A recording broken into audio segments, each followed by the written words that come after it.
We're so obsessed with disruption right now. It's like the biggest topic. And like Uberization of real estate. I've heard it so many times. I want to puke. You know.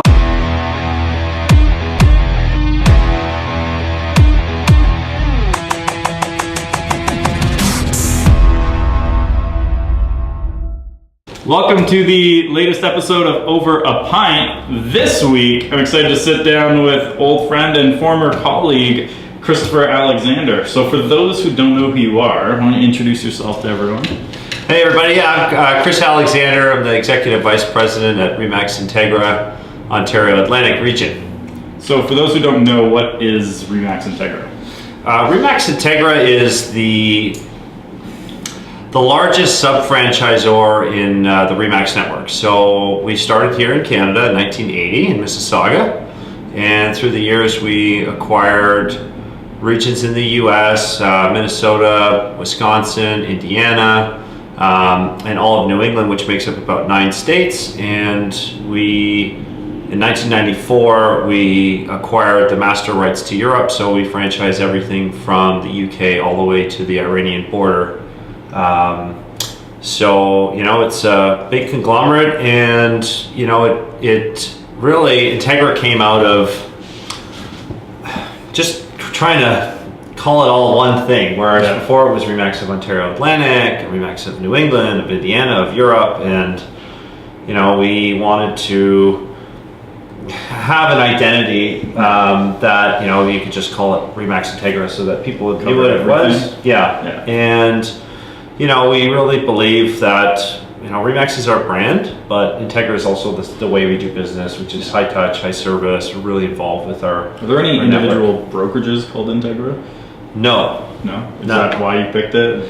Because like I've seen that some brokerages have the same name in different regions. So could someone have like a Remax INTEGRA brokerage? We probably wouldn't let them in our regions, but yeah, as far as I know, I haven't seen an INTEGRA yet. Yeah. Because I've seen like 3 different preferreds, and like there's a bunch of different ones like that have the same name. Yeah. Completely away from my first question, so we're good. But before we go into the questions, this week we're drinking the Real McCoy. It's a craft lager from Bell City Brewing. All right, where is Bell City? Do you know? It's probably on here somewhere. Brantford. All right, there we go. AKA, this is one of the few craft lagers I hadn't seen before at the local LCBO. So you had to get it. Yeah. All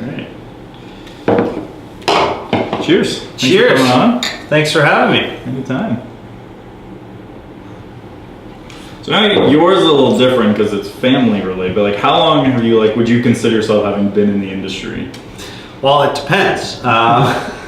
You know, my mother and father owned a Remax franchise in Mississauga and Etobicoke, Remax Professionals, and I started working there when I was in grade 8, summer of grade 8, cleaning offices and bathrooms and you know, doing some janitor stuff, and, you know, worked my way up to shredding paper in the accounting department. And I did a bunch of jobs throughout the brokerage, but I was officially licensed in 2010 as a realtor and sold for about 5 years. And as it went on, I, you know, got more involved in the day-to-day of the office. And in 2014, I came to the region as a franchise sales consultant. And yeah, so it's been about 10 years almost. So when you sold, how did you build your business then? I did everything. Did a lot of door knocking, a lot of cold calling and prospecting. That was always my favorite. You know, hired a lot of different coaches, worked with them. Yeah, but it really ended up being referral. That was where my lifeblood was. You know, doing a good job for one person, making sure they told their friends and family. And, you know, it kind of snowballed from there. So, and what kind of made you decide, okay, I want to stop selling and come into the corporate side? The opportunity came. You know, we had our long-time franchise salesperson, Adrian Burry, he was recruited to go to Europe, be the vice president of franchise sales over there. And there was an opening, and yeah, my mom asked me if I would be interested. And yeah, I took it, and it was probably the best career decision I ever made. So have you, because like I know, like I used to work in a family business, like have you faced any challenges in the sense of like versus earning it versus like people being like, okay, he's handed it because he's family? Because like I've seen that, and I've seen it from my end when I worked there, that people had that and you have to like almost work twice as hard to overcome that. Like have you faced any challenges like that?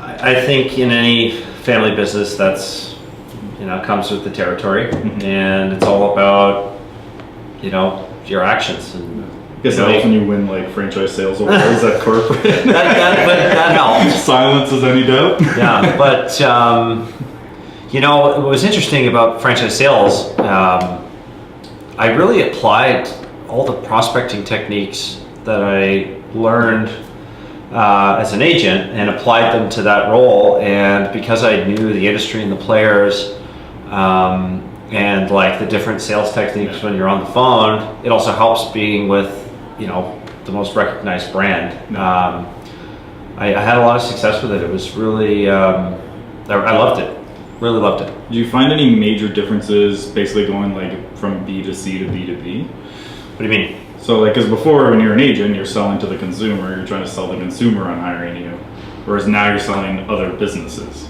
You found any differences there? Well, the main, I mean, both, there's a lot of emotional attachment to both. So when you own your own home, it's oftentimes the cliche, well, it's true too, it's mostly the biggest asset that any single person has in their life for the most part. And then with a business, it's, you know, the same, except when you're a business owner, you're responsible for other people's livelihoods. Yeah. And you know, you're the one that's got to keep the lights on and help your employees and your agents, you know, make sure that they can put food on the table for their families. So it's, you know, there's a lot of emotional attachment to both, but you know, it's, you know, I'd say the difference between going after established businesses is like there's a lot more details involved and things to consider when you're, you know, trying to change somebody that's been used to doing something one way for so long. So I know like when I worked here, we had talked about like there's rules around how you can talk to certain, like based on like franchise agreements with other brands. Like, so how do you kind of work within confines like that when trying to sell someone on joining? Well, you can never solicit a franchise who's in an agreement. If they're interested in talking to us, excuse me, you know, they have to, you know, request that we reach out to them. Yeah. But you know, we treat that stuff very, very seriously, and you know, it is what it is. We respect contracts, and yeah, just got, you know, independence. You can actively go after, but if you're in an agreement, it's serious. So you got to be respectful. So when you're looking at growth from like a Remax level, what kind of like, you target probably more brokerages than like teams that come over, I would guess, right? At the regional level, yeah, we're looking for established businesses that have good market share, you know, productive agents that fit well with our culture and are serious about, you know, their business and their futures. But we do, you know, we help our brokers recruit like crazy. You know, any opportunity we have to get in front of a team that a broker's hiring, or, you know, somebody that we meet at an event and we think would be good for the network, like we're all over it. That's like our favorite thing to do. So if you met like a team at an event and they're saying, okay, I'm thinking of coming to Remax, so then it's on you to kind of push them to a brokerage, and there's multiple brokerages in the area. How do you decide who to put them in touch with? We let them decide. So you know, we just ask who do you have a relationship with in your marketplace? Do you know the local Remax broker? And you know, we let them decide where they think the best fit would be, and then we just facilitate interviews. Now, do you guys, like, when you're looking at whether it's a big brokerage or a big team, how much, like, do you guys offer any incentives at the corporate level to teams coming over, or is it more whatever the individual brokerage is doing? We assist for sure. Anytime a team or a broker comes, changes flags, there's a lot of cost associated with that, signs, business cards, advertisements, and we try to make that transition as easy and cost effective as possible. And do you guys ever look at like acquiring just more regions outside of what you have now? We are always open for more business. So, Europe is interesting for us because we have master rights there, and almost every country has a regional agreement with us, but there are still certain territories of countries that are for sale or available, or were operating, didn't do a good job, and now has become available again. So we're always looking for a new opportunity. And are you looking more out of North America now, or more like within? I guess there'll probably be less opportunity here, or like I said, if it's a good opportunity and it makes sense for us and our partners in Denver, we'd be open to it. So I know, like especially when Denver went public, there was a lot of talk that it was way more profitable for them to own the region, and that they were going to start buying some back. Like, do they ever talk or like have that conversation of like bringing you guys back under the Denver umbrella? Not with us. They've never made an offer or talked about it. We have such a long-standing, great relationship with them. We're 30% of their agent count worldwide. We did half of all their franchise sales last year. And so maybe it should be the other way of you guys talk about it. Well, that would be fun, but big bill. Yeah. All right, we got some questions that people submitted. All right. So we'll go through a couple of those. So this one actually is interesting because I've had conversations when I worked here. So for those who don't know, I used to work at Remax INTEGRA. That's how we actually met. And then we actually became friends. They started chirping you about Team Germany in the World Cup. Did they win that one? I think they won that one. Yes, because I came, so it was the one after that Italy won. So Italy won the one before. That's right. And then I guess Germany won the next one? No. Italy 2006, Spain 2010, and then Germany 14. Or was it the Euros that we were? It may have been the Euros. Either way, there was chirping over email. We'd never actually met yet. I think it was like my first week too. Because the email went out, and it was, I can't remember if it was you or someone else was saying, and you have to wear, you can wear a jersey on game day, but only if you're cheering for Germany. Did I put that? Somebody must have put that out. Yeah, and then I think I replied all on like my first week saying, I'll have my Italy jersey on and you know where I'm sitting. Yeah, you're always stirring the pot, which we love, so. So first one, and this one because it was interesting because I had like this conversation with like David Brown at the time. Why do Remax award levels correspond to like GCI versus volume? Because like you look at like some areas where they might do 5 times the amount of deals and make half of what someone makes in Toronto. Yep. So how do you guys kind of figure that out, or is it it's more Denver than you? Well, Denver, they set the guidelines for that, and it's just always been that way. Yeah. And we've encouraged them to look at awards for transactions, but I think it's most of the United States where they have the bulk of their agents. Yeah. The property values aren't as high as, say, Southern Ontario. Mm-hmm. So the playing field is a lot more level across the U.S. Than it is in Ontario, Atlantic State. So I think it works well for them. But at the INTEGRA level, we do give awards for transactions. And how much, like when you're on that same like Denver setting, how much say does INTEGRA have kind of over what's happened with Remax around? Because obviously anything that happens with Denver would affect you guys. Like I said, we have a really good relationship with them, and they ask us for all kinds of insight and input.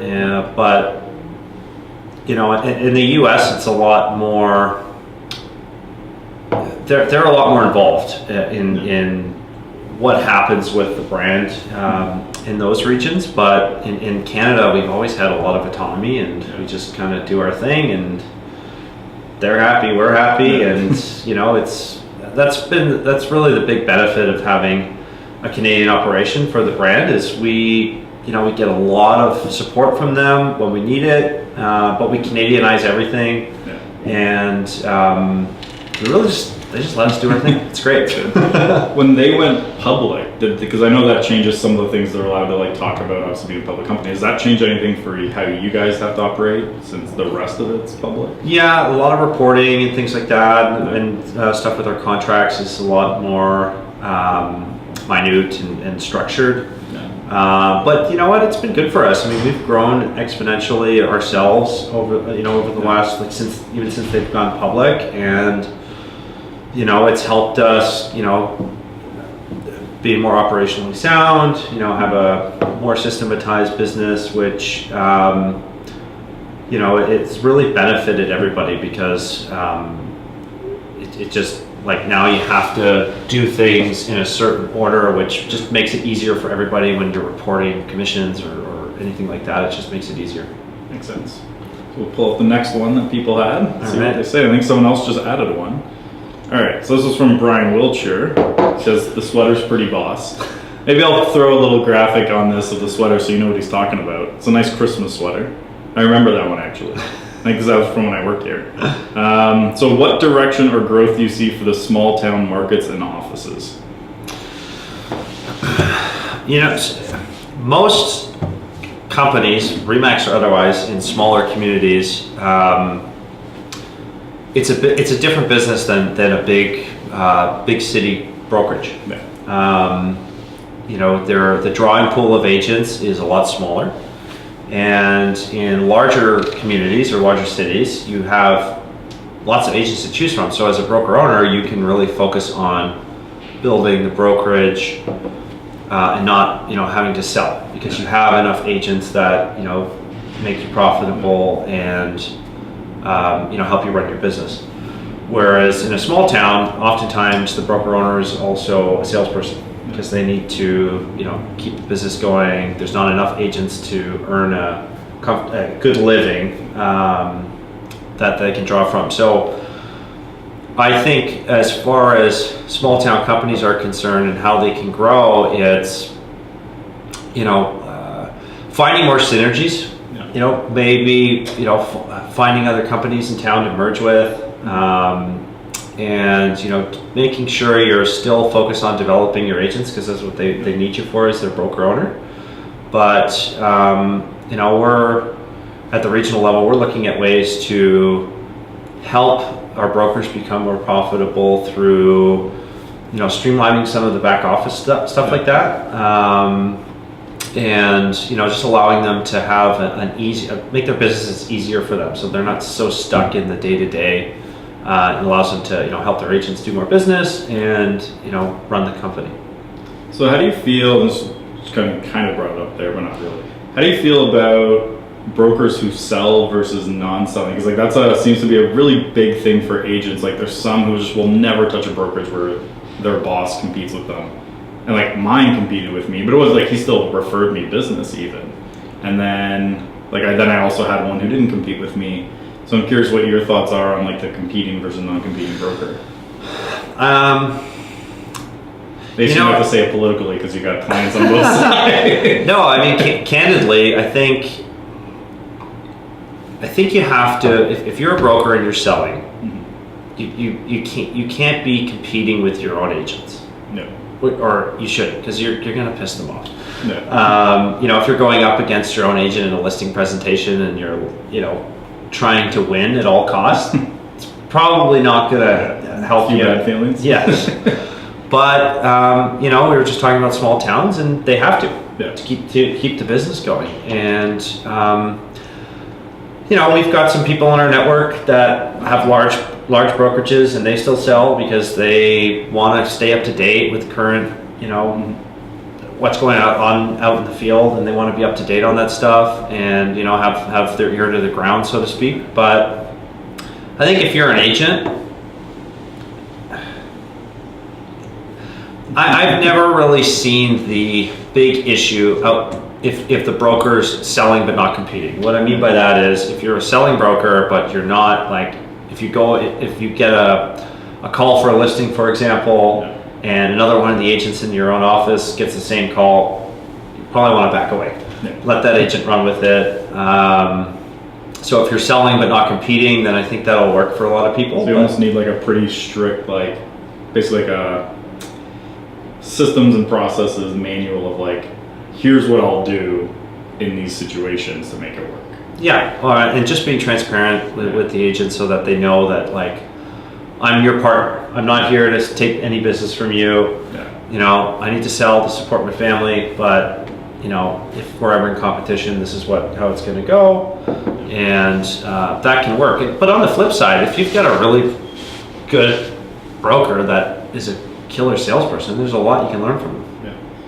And the other interesting side, which I find at like the brand level, and I brought this up when I did the interview with Phil Soper with him as well, is like the brand level, a lot of like your revenue is tied to agent count. Yep. But then a lot of people talk about like just having so many agents, like look at Toronto with 50,000 agents, is not a good thing. How do you guys kind of handle that? We need to have more to grow our revenue versus quality of agents to uphold kind of like quality of standards in the industry. Well, it helps when you're the most expensive.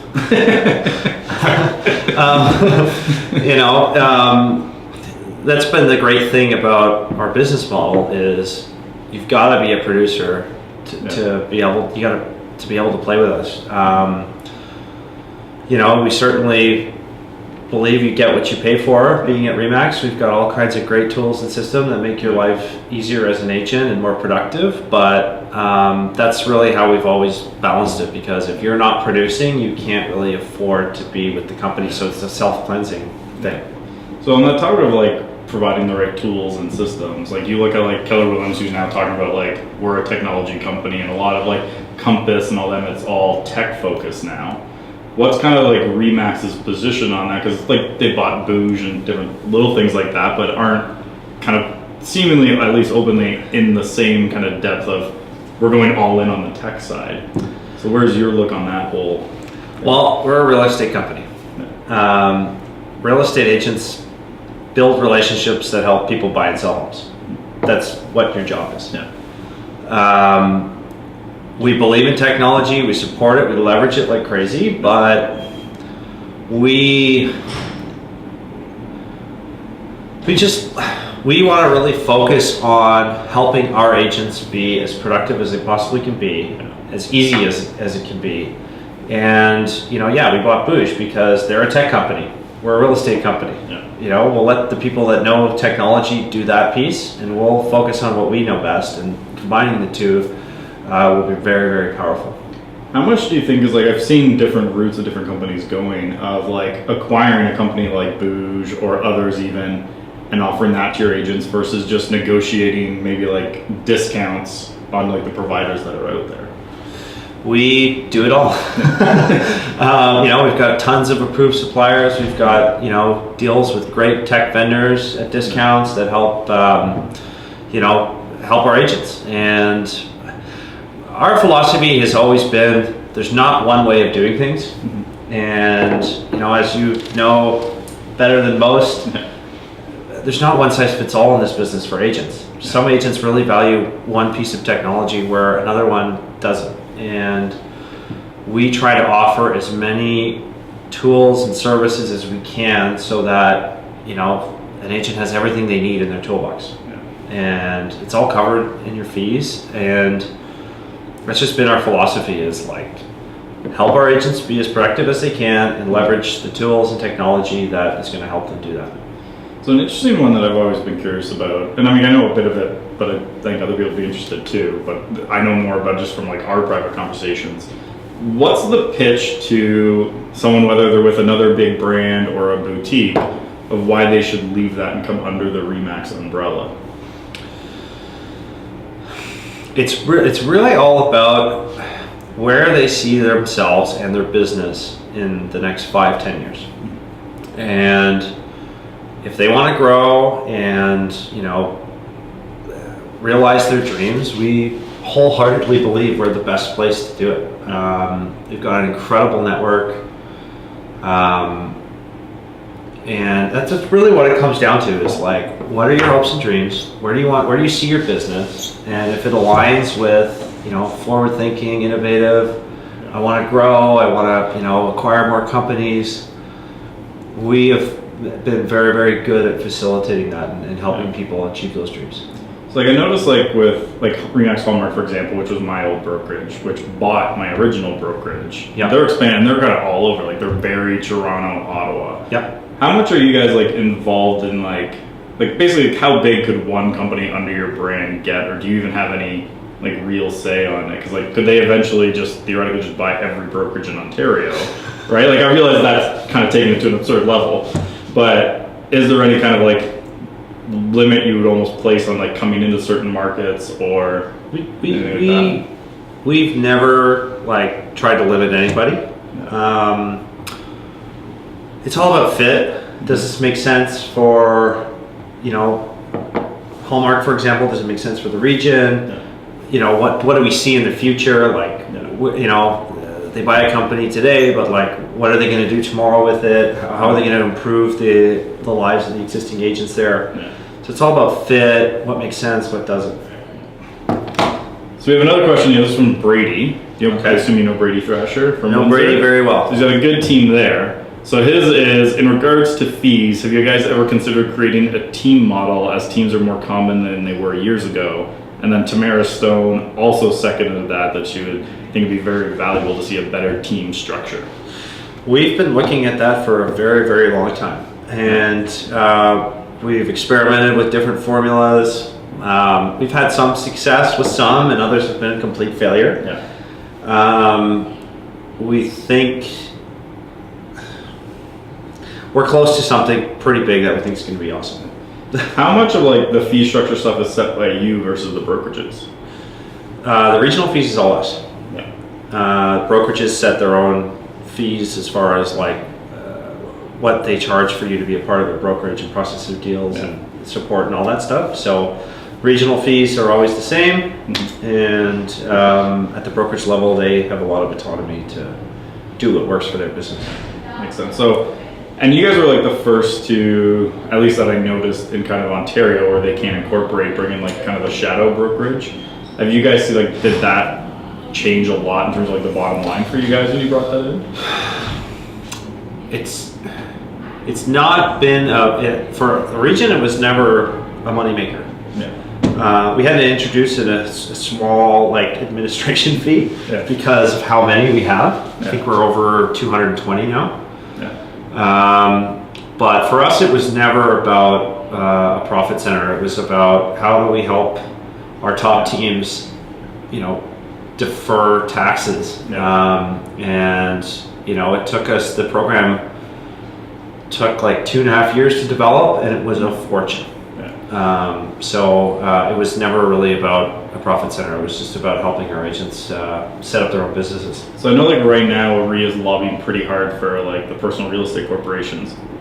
If that goes through, will you guys basically pull back on doing the shadow brokerage thing and just tell them to go the personal corporation route, or not sure? I think, I don't know, the market's going to dictate that, right? They're actual franchise agreements. So our corporations, you're actually signing a franchise and you have your own franchise sub-brokerage. That's your brand as an agent. You can market it and leverage it and all those things. But the market will tell us if people start renewing or they don't renew. That's what they're going to tell us. My personal opinion on the whole Ontario personal corporation thing is it's, even though it's going to be less beneficial to Remax, I think it's a good thing for realtors. And there's so many professions in Ontario that you can have a personal corporation for. It's not really fair that realtors are exempt. Mm-hmm. These are real businesses owned by real people, and they should have the same benefits as other businesses do. Mm-hmm. So, I'm in favor of it for sure. So you're saying that the sub brokerages basically sign their own franchise agreement, and I know through a brokerage. Yeah, it's a little complicated. Yeah, so I was gonna say, 'cause, like, I remember when I worked here, there was like broker owner meetings regionally, like you go and meet with all the brokers. I would assume the sub brokerages don't have a seat at that table. No, they don't. So it's like the sub. It's kind of complicated. So it's a sub brokerage of a franchise. So Remax ABC has Remax ABC Andrew Fogliato. So the agent signs the agreement with us, the region, but the agreement's only valid as long as they have an agreement with the broker that is, satisfactory to us. Yeah. So if there's no agreement with the broker, Automatically franchise is valid. void. Yeah, makes sense. It's actually an interesting one too, is like, because I've seen it when I worked here, like where you guys basically like terminated someone being Remax. Like, how bad basically does it have to get for you guys to say, we're taking the Remax name away from this for something you've done or didn't do? Really bad.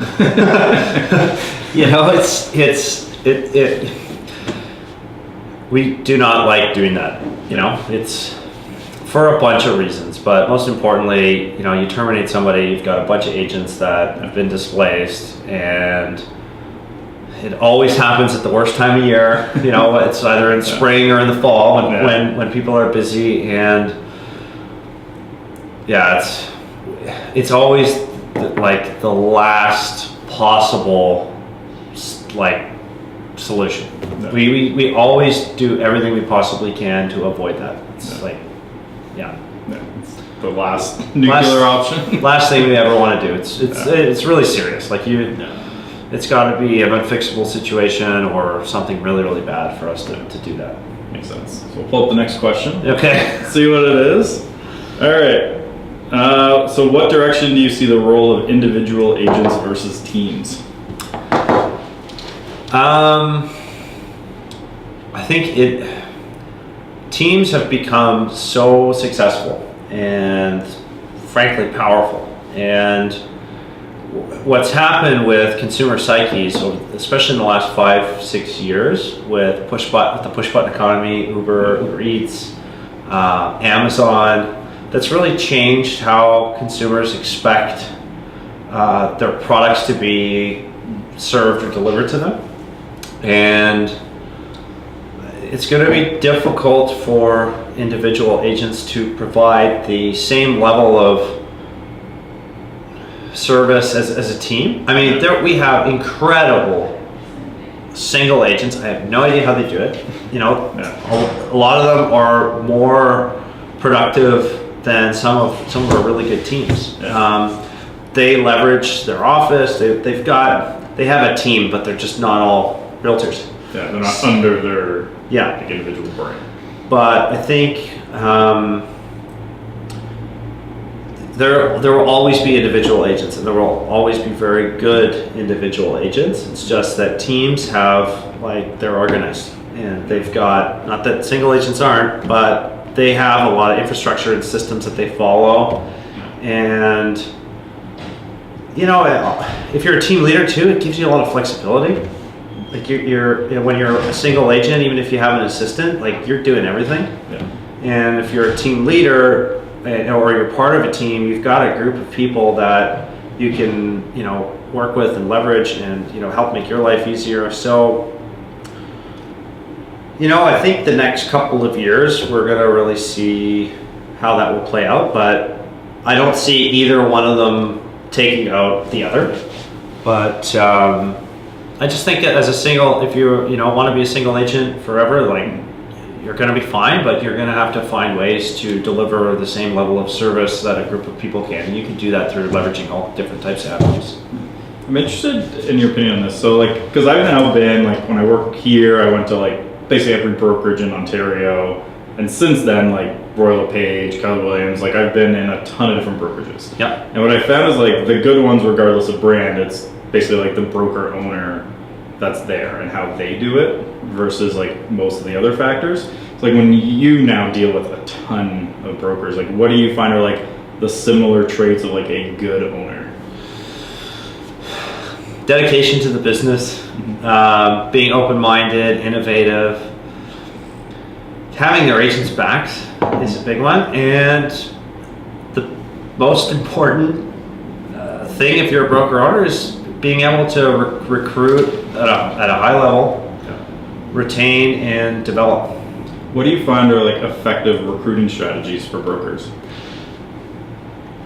Pick up the phone, get to know your competitors' agents, and make sure you're top of mind. And you'll find there are a lot of people that you talk to from other companies that are happy, but at some point or another, they're going to get pissed off, and you want to make sure you're their first phone call. Have you seen anyone doing anything like really innovative on the recruiting side? Yes, but the people that are the most successful prospect. Yeah. Like, there's people that have like great websites and really savvy targeted ads, but the people that are on the phone or going to open houses and really working the community of realtors, those are always been the most successful recruiters. So at the Remax level, like it's basically like Remax corporate level, because like agents obviously like they do a lot of their own marketing, and it obviously doesn't always go by approval of people. Like when you see either like really bad use of the brand and marketing or stuff that's just downright copyright infringement, like I saw one recently where they inserted the Remax logo into an Avengers Endgame thing. Like how do you guys handle that when you see just like really bad stuff that would almost make the Remax brand look bad the way they've done it, and then also like how do you handle when you just see someone basically blatant copyright infringement? So the blessing and the curse of having a group of highly motivated, successful entrepreneurs is they want to have autonomy.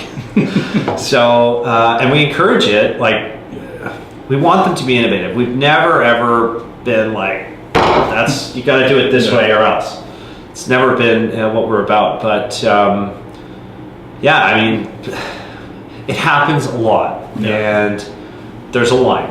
And if you cross the line, then we get involved. And what's really interesting is like you see people changing our signs all over the place, which I have never understood. I get the fact that agents want to have their own identity. I understand and appreciate that, but some of the stuff you see out there, you don't even know who they work for. And Remax is big brand that everybody recognizes, and I don't know why they would want to hide it.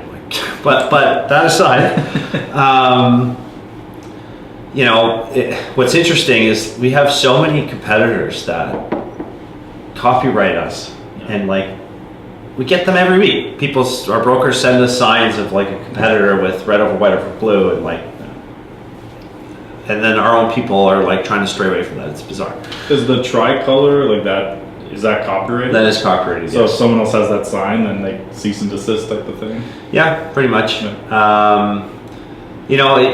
I've seen like commercials that aren't even related to real estate, but they have a picture of a house that's for sale. Yeah. It's red over white over blue. It's like, it's that sign is synonymous with real estate. Like people know it. They see a sign with red over white over blue, they think real estate is like. So like I've seen like other regions with Remax where it's like mandated you have to use the tricolor signs. Yes. And here it's not. Why? What is the kind of argument around not mandating it for everyone like they do in other regions?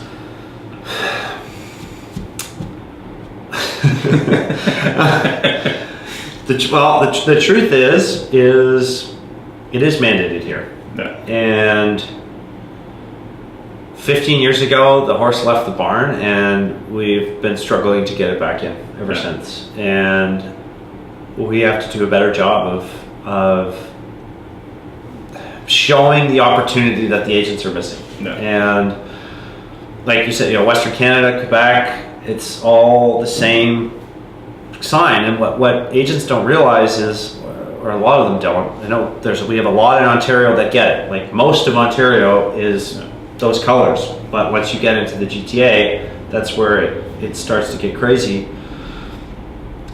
The power of having a united front in your marketplace is huge.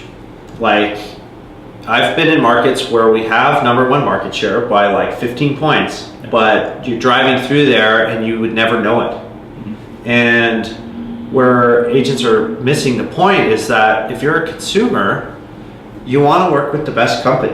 And if you don't know who anybody works for, how do you know that you should call your local Remax agent? Sure, you're going to get their flyers in the mail and their ads, and you might get a call or a door knock. But the amount of opportunity for residual business or spin-off business rather is huge, and agents are missing that. So is it basically like the idea then of like the rising tide raises all ships is the idea behind everyone having it? Yeah, and you know there's a lot of great companies in Toronto right now that get that, and that are non-Remax, and they're mandating their signs. Yeah. And like you go into some of their neighborhoods where they've got good market share, and like all you see is that company. So you're like, damn, like they've got the market share. And then I go back to the office and like all pissed off because somebody's got more signs than we do. But then I look and I'm like, oh no, wait a second, we've sold, X amount more than they did in the last month. Yeah. So it's really frustrating for us, to say the least. And with like the tricolor being kind of as popular as it is, but then you guys launch like Remax Collection, which goes away from the tricolor. Why kind of go to the different color completely? I realize you keep the balloon there, but not incorporate the three colors that kind of like made Remax famous. We did a lot of consumer testing with that, and a lot of testing with our own luxury clients, because that's what the collection is for. Excuse me. And basically we wanted a brand that you knew that it was a luxury property. And that's where that came out of, and it still has the collection sign still has the balloon on it, which is the logo that everybody knows. Makes sense. So let's pull up the next one. All right. So why Remax doesn't create an app or website that can rival House Sigma? Do you know what House Sigma is? I do, because I looked it up after I saw that. So it's an automated like valuation basically service. You go in, put in your address, and it will tell you. So it's basically like a Zestimate, essentially. So, it's a two-part question in my opinion. Why haven't we ever created an app? Truth is, we did probably 8-9 years ago. We've always had this touch and go attitude towards apps. It's something you've got to download and it sits on your phone, and unless you're active in the buy sell segment, you're probably not going to use that app. Whereas just having a website that you can go to is easier. Yeah. But we're open. We've always been open-minded, and if we've explored different apps and things like that, and if there's something that works and we think is going to be of value to consumers and the network, we'll do it. It's just we haven't found the right thing. But as far as House Sigma and Zestimates and valuations, we're coming out with it. But we've found a very good partner, and we've just been. That's a really, really important tool that we believe the data's got to be rock solid for a bunch of reasons. You don't want to give estimates that are way off because, first and foremost, it's not fair to the consumer. It's going to piss off a lot of agents when they go into a listing appointment and it's Remax.ca. Yeah, this. So we can just imagine like the home's worth $500,000, but a site says it's $650,000. That's going to be a really tough battle for an agent to win. I don't know if you guys had this, but like for you guys, what would be like an acceptable range for it to be within, for them to be like, okay, we'll go live with this now? Well, that'll depend on the price point, right? Yeah. So if you're into ultra luxury, it could be in the hundreds of thousands, and if you're in the entry level stuff, it'll probably be within 25 to 35,000. Yeah. But it's important to us. We just want to make sure that whatever we come out with is rock solid, because we know how critical that is. We don't want to come up with something that's like stupid. So I know with like Remax.ca, like we're either kind of right at the top of the list there, outside of Realtor.ca, like the #1 site for like traffic. How do you find like Zillow now coming in and Redfin coming in? Is that changing your strategy at all of what you're doing with Remax.ca?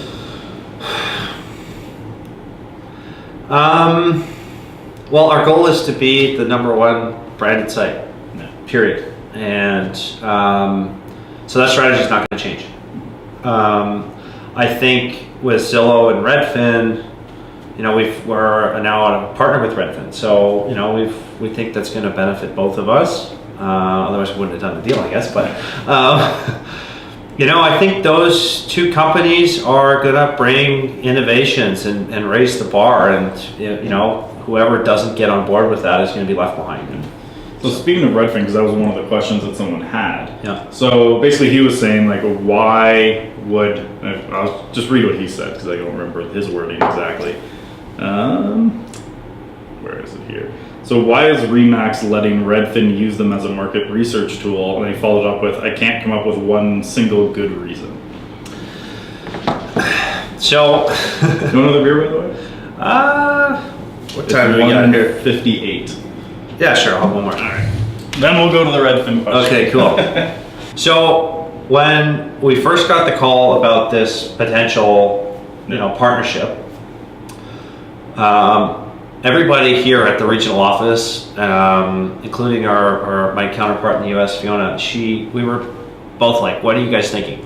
We had all the same red flags and concerns that. You know, that question, and everybody was just, we had all the same concerns as what we're hearing on the street. But once we really dug into it, we saw way more upside than risk. Like the way the thing is set up, we don't see any real risk to our agents or our brokers. And it's really, when it comes down to it, it's really just about generating leads for our realtors. And I can see why an agent might be freaked out that they want to get some information from their past clients, but that is just so that they can get a clearer picture on who the agent is that they would be a potential partner, because they really care about customer satisfaction above all else. And that's really the purpose of that. So are they calling agents past clients to verify like they're good agents to join the program? They want reviews from your past clients, but on an independent level. So they don't want you to just submit a bunch of reviews because there's no way for them to verify. So could you do like submit your Google reviews, or are they actually calling or contacting? They want to contact your past clients. Yeah. So, but they've been very open with us, and we've got a really good agreement in place where, you know, we really looked at this through a fine-tooth comb, and again, we just think this is going to be a great opportunity for Remax agents to get more business. How long did it take to kind of figure out the right way for this deal to be structured for you guys?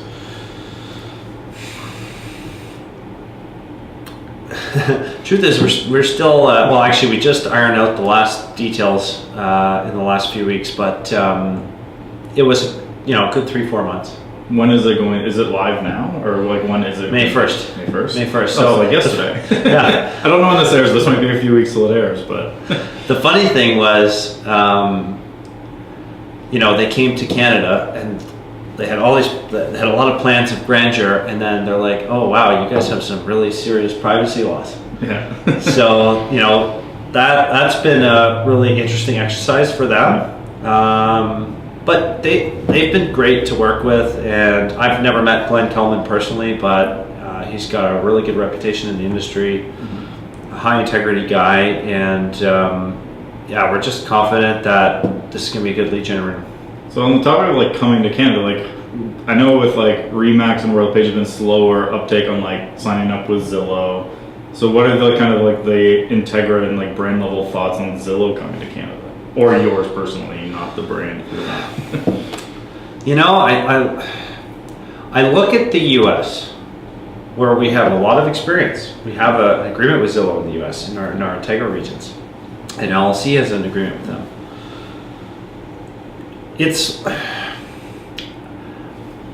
I don't think consumers aren't screaming for a change. Yeah. You know, we're very fortunate in Canada that we have a highly sophisticated network of professionals, and the industry is just, no disrespect to my friends in the US, you know I love you, but I just, the real estate industry in Canada is, in my opinion, is more sophisticated than it is in the US. And Zillow was born out of fragmentation of MLSs, and as a consumer, it really sucked because you had to, if you think about living on the border of Markham and Richmond Hill, you'd have to go, if you're thinking about moving, you'd have to go to the Markham MLS if you were looking at properties in Markham, and then you had to go to the Richmond Hill MLS if you wanted to look in Richmond Hill, which is a total pain in the ass. So they came in and solved the problem. Whereas in Canada, we have a portal in realtor.ca that you can access all the listings. And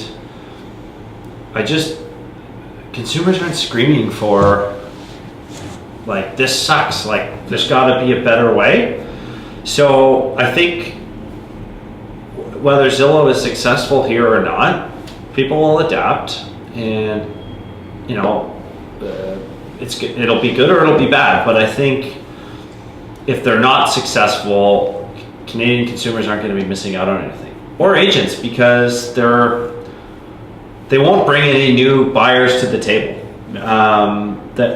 They just are going to work with the data and information that's already available, and if they can provide value to agents, then it'll be good. But if not, I just don't know if the Canadian marketplace really needs it, because we already have access to everything. So we'll pull up the next one that came up.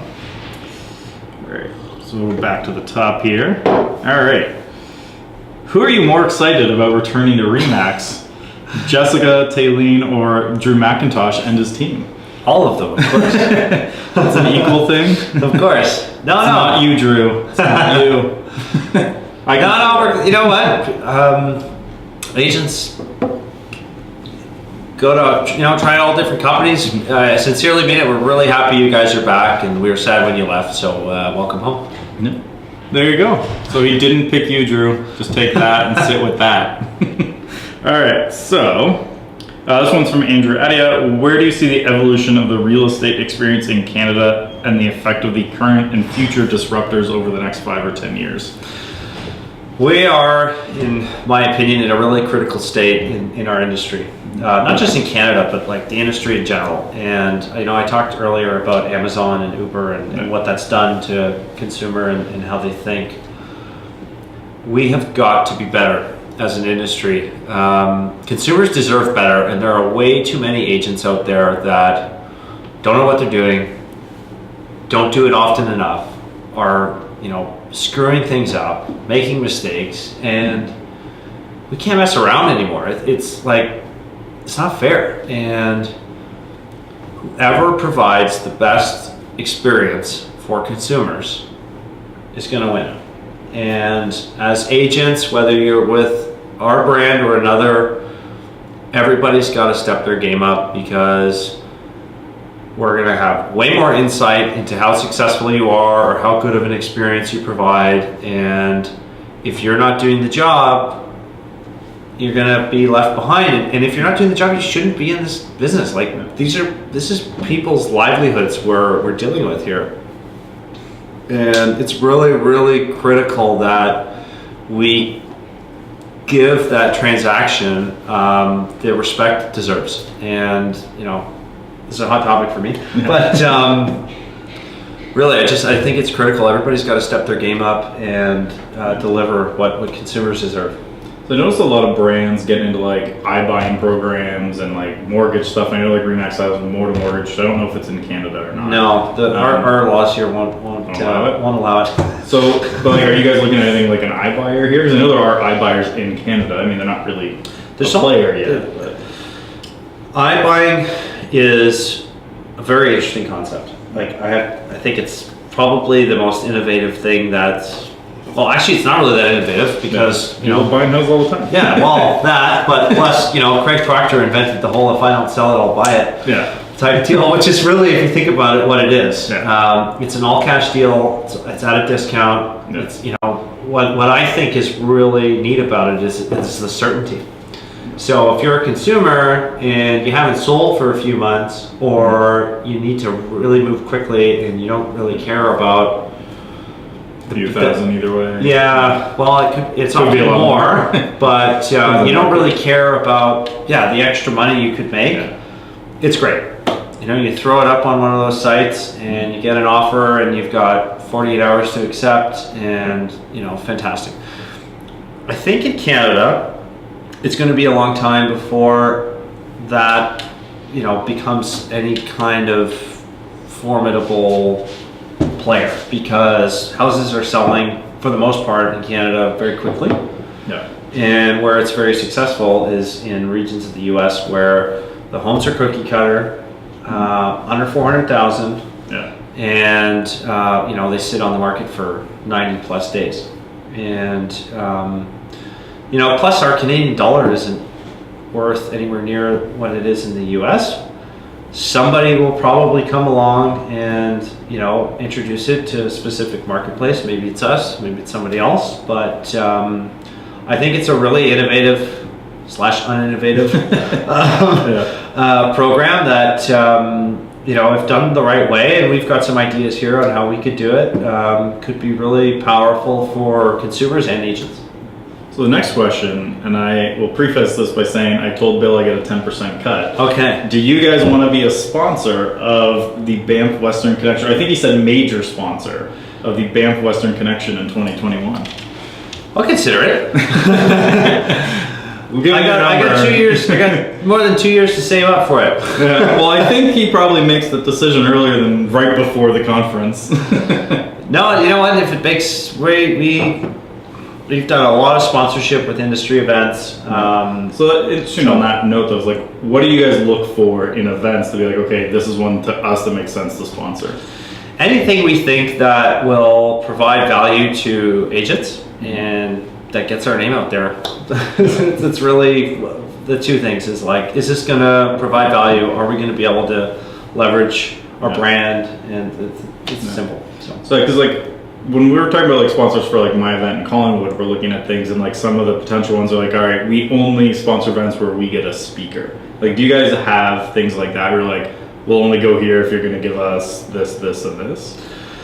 We're always looking for something in return, but it's not always like a big thing, right? It's mostly just those two things. Like, is this going to be like, will this be of value to our agents, and can we get our brand out there? Yeah, makes sense. So, all right, so next question, pull this up. So, oh, that was the Redfin one. Skip that there because we already did it. All right, so how do you see teams impacted by industry changes? Are they bringing their team skills, systems, and strategies that is Canadian with a track record of massive growth for actually building with the clients versus welcoming those who get there on their own? What specialized support are they offering, developing, and mega teams? And that's from Kathleen Black, who would also like to connect and chat. sure, I'd love to. Actually, I've heard a lot about you, Kathleen. I've never make an intro. had the pleasure, but that's a long question. Do you want to read it again? Yeah, sure. Well, okay. So the first question is how do I see teams impacted by industry changes? The same way everybody else is. Yeah. And it's really to me it's kind of funny because we're so obsessed with disruption right now. It's like the biggest topic. And like Uberization of real estate. I've heard it so many times I want to puke. Last year it was technology. Actually, disruption started to creep in at around like May, June, but every industry right now is being disrupted. Mm-hmm. We're not alone. But we think we are. That's why I find it funny, is because like technology has changed so much of what we do. Mm-hmm. Public markets are flush with cash like never before. Like private equity and venture capitalism is like going crazy. There was a great article in The Economist 2 weeks ago called "The Unicorns." I encourage everybody watching to read it. But everybody's being disrupted. But what's also funny is like we'll take real estate obviously, but it's been disrupted since the beginning of the industry, and so is every other industry. And it's all about how you adapt. And consumers are going to dictate what they want, how they want it. where they want it. And if you're not aligned with what they want, you're going to be left behind. And teams are going to be subject to the same changes that everybody else is, except teams have more man and woman power to, adapt quicker, I guess. So it's interesting because like every time we talk about disruptors, it's always about like disrupting agents. When you're looking at it from your perspective of the brand level, what do you guys see as kind of like the threats to the brand? Ourselves, really. I think the biggest threat to our brand is ourselves. If we're not smart about what the future looks like, who we bring on board as a new franchisee, who our brokers hire as agents, and the experience we deliver out there in the marketplace, that to me is our biggest threat. And for the industry, we control our destiny. I think agents will always play a role in the real estate transaction because we're very fortunate that it's not an everyday deal, and consumers, unless you're a real estate investor, even if you're a real estate investor, the vast majority of people that buy and sell homes only do it every 3 to 5 years, maybe 7. Yeah. You don't it's impossible unless you're obsessed with real estate. It's really hard to stay up with all the different changes in the industry, regulation changes, and professional realtors that are doing this day in, day out, they keep up with those trends. And because this is such an emotional transaction, the human element will play a critical role. However, I do believe that over the next 5 to 10 years, there will be less agents than in the past. I think it'll start in the US, it always does, and then it comes north. But iBuying, for example, that's going to probably end up being 10% of the market at some point in different states. And that's going to take a lot of agents out of the picture.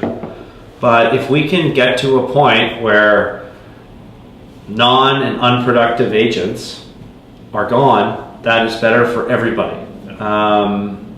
Again, it's not fair if you're doing 1 or 2 deals a year and you're handling people's biggest asset.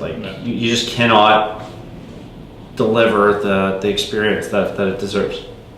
So in that sense too, say we lose, even just as a easy number, 10% of agents, theoretically that means almost like a 10% cut for you guys, or you guys not looking at that because you're assuming it's agents who are at the kind of lower discount, or which I know you're not supposed to call them discounts, but look, I look at all the most successful companies over the past 3-4 decades, and the ones that really focused on the consumer and what the experience is like for them win. They've always won. And I'll give you 2 opposite examples. So everybody knows the story about Blockbuster. Okay, so but park that for a second. Opposite to Blockbuster is Disney. They've always been about providing entertainment for the whole family. All of their movies are about a hero that faces some kind of adversity. dead parents, whatever it is, and they end up winning in the end. They've stuck with that formula forever, right? The basis of their business is entertain the whole family. They've leveraged different technologies and all that stuff. Last year, the top 3 box office movies in the US were all Disney. Go figure. Whereas Blockbuster, people will say, well, but Blockbuster, they always focused on, helping people rent movies and buy movies. But they missed the point. They missed the point when they forgot that they weren't just helping people rent movies. Their business was about people, being able to watch the movie and they forgot about that consumer piece where Netflix came in and said, yeah, people want to watch movies, but they don't want to walk to friggin' Blockbuster in the cold or drive there and get in a car. It's way better for them to just sit on the couch, and at that time, the movies arrived via mail. Yeah, and I was like I remember, I probably have $7,000 or $8,000 worth of DVDs in my basement right now. I haven't bought one in like 7 or 8 years now. Wow. Yeah. So, I use those two examples because, Disney stuck with their formula, but they leveraged and they adapted to new. And like a perfect example is like, they're starting to come out with live action from their their old animated movies, and that's kind of what Marvel did with like Spider-Man and Batman. And, well, Batman started life before all of them, but you know what I'm getting at, right? So they've been following the trends and like plugging in what they need to, because that's what consumers really want. Whereas Blockbuster thought they were sticking to their core, but they didn't stick with, or they didn't like follow the trend that how consumers wanted to consume those movies. So for realtors, it's if we really focus on the customer experience, it's going to get easier. It's going to get better. New technologies are going to come where it's just going to be an easier option. And if we're not doing our part to make it easy for the consumer, then that's our risk, really. And there will be less agents because technology is going to wipe out people that aren't doing the job. So I'm curious on a completely different topic, but similar, because you were talking about Disney and stuff like that. Because like you look at agents, they look at like Gary Vee or Tom Ferry or Buffini. Like when you're looking for you, like where do you look to for like inspiration and learning and things like that? A lot of time it's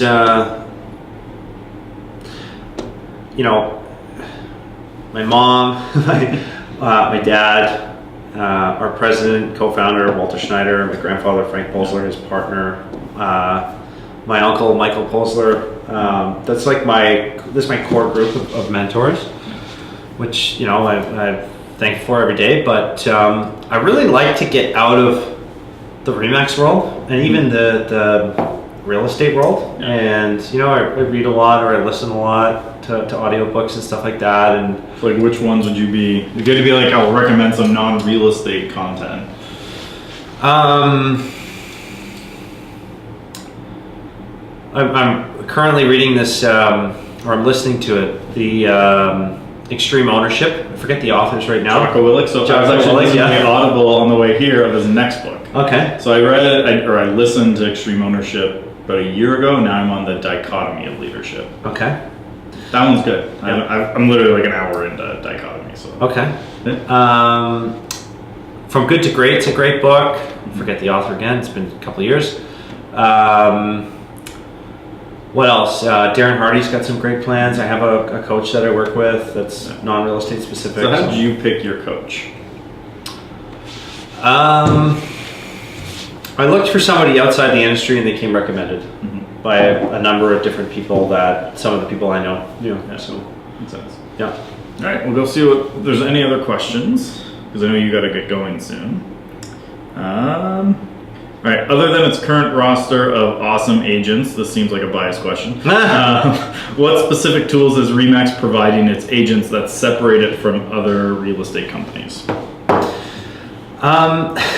That's a tough question because there's so much stuff. Like, you worked here. There's so much stuff, and we're always like, we get frustrated because we get a 30% usage rate, but that 30% will use a different 30% than one 30%. So I think I said this at the beginning of the interview, like there's no one size fits all, especially in Remax. And do you ever feel you're offering too much? Because like I know, because I'm studying a lot right now for like our membership group, and when we're looking at our membership group, I was studying a guy who has a massive one, doing millions a year with his, and he says the actual biggest complication he has is when he started is he offered too much. When he cut like 80% of his offerings is when it took off. So like, do you ever find you're offering too much to agents and overcomplicating it? I don't think we overcomplicate it, but I think it depends. Like we like to give everybody as much as possible so that they can say, I really like this tool, don't like that tool. And a different person might say, I like that tool, but I hate that tool. Yeah. So it just goes back to, there's no one size fits all, but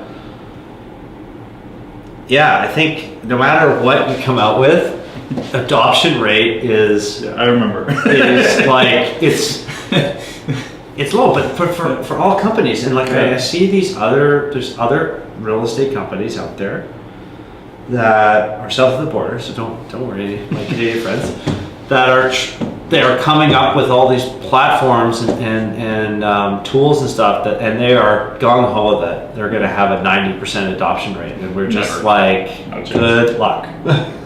If you can do that, we'll be very proud. I'd almost be happy with a 30% if I was a brand. Like that's what we're about 35%. Because I remember when I was here working on adoption for, I believe it was like the INTEGRA version of Remax University.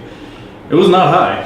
Yeah. I don't remember specific numbers now, but yeah, it's always fun. Well, that's not around anymore, but well, my videos are gone. That's why we got rid of it. They were all mine. You had to get rid of it. So can I have those videos? I'm just kidding. I'll try and dig them up. They're probably pretty outdated. So, but yeah, I mean, the big thing we've got now is our new Lead Street program that you can't access anywhere else. But it's not about what we have that other people don't. It's what can we provide our network that helps them do more business. Yeah. So see if there's quick other questions. I know you said you had to get going very soon. All right. So actually, the last one. That's perfect. Well, actually, unless you know what this means, I don't. What action is appropriate in Moscow?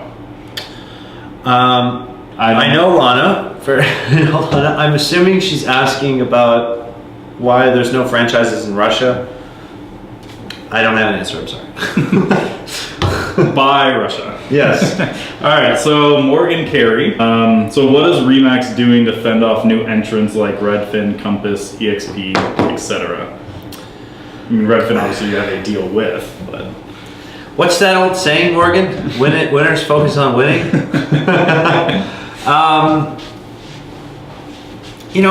We're fortunate that we operate in the U.S. as well as in Canada, and so we have a very good pulse on what's going on down there. Canada is a lot different than the U.S. for a bunch of different reasons, and we're ready.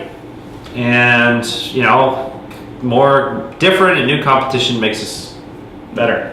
We're always forced to up our game. There's been a lot of really cool Canadian competitors that have forced us to change the way we do things and adapt and charge forward. Yeah. So the more questions actually came in, so I just reloaded the post if you have a few minutes. I got a few minutes. So this is from Rick. I believe he's actually from LA. AI is impacting all areas of business. How will Remax evolve and compete against cloud brokerages that in some cases charge the seller nothing to sell their home? Nothing's free in this world. And yes, AI is very, very powerful, and we're already digging into a lot of that. Yeah. And we want to be able to predict the future just like everybody else. Yeah. But sure other ones came through. Okay. But I know I'm repeating myself, but we've held #1 position in this country for 32 years now. Mm-hmm.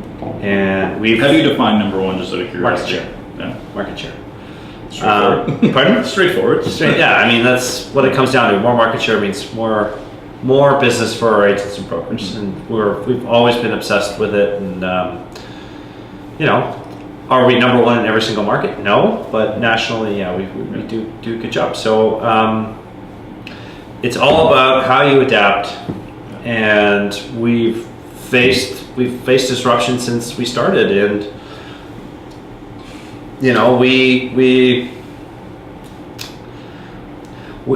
we've never rested on our laurels. We're ultra competitive, and we just know how important it is for our brand for our agents to be the most, trusted, recognized, powerful, thing they can have. It's just, we know how important that is to our membership. So we wake up every day thinking, how can we kick some ass today? And as far as AI goes, like, that's well in our wheelhouse, and we're going to leverage it. So one more question before we let you off Sure. the hook. So if you're watching this when it's live, it'll be different from today. But last night, the Raptors lost Game 3. Yes. Where do you see the series going, Game 4 and beyond? I think it's going 7. I had picked Raptors in 6, but Definitely not happening. no, not. You know what? It's going to come down to the bench. Yeah. Well, Or sorry. anyone but Kawhi producing? They got to produce. If they play defense the way they did the first 2 games, they'll be fine. Agreed. They'll be fine. But they have to. Yeah. And if they don't, somebody's got to friggin' clock Joel Embiid in his. Yeah. I mean, Siakam tried. Didn't work. So Ben Simmons took the first hit. So Yeah, that's true. yeah. All right, so if people want to get a hold of you, learn more about you, anything like that, how do they get a hold of you? How do they reach out? I've got Facebook. I've got Instagram. You can call the regional office 905-542-2400. Andrew has my cell phone number. That's true. I probably do.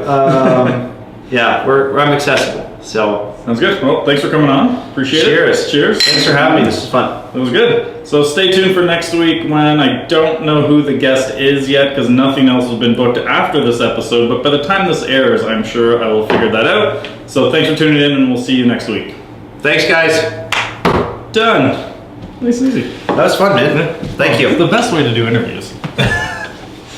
Now I know why you bring beer. People start talking about deal points and contract terms.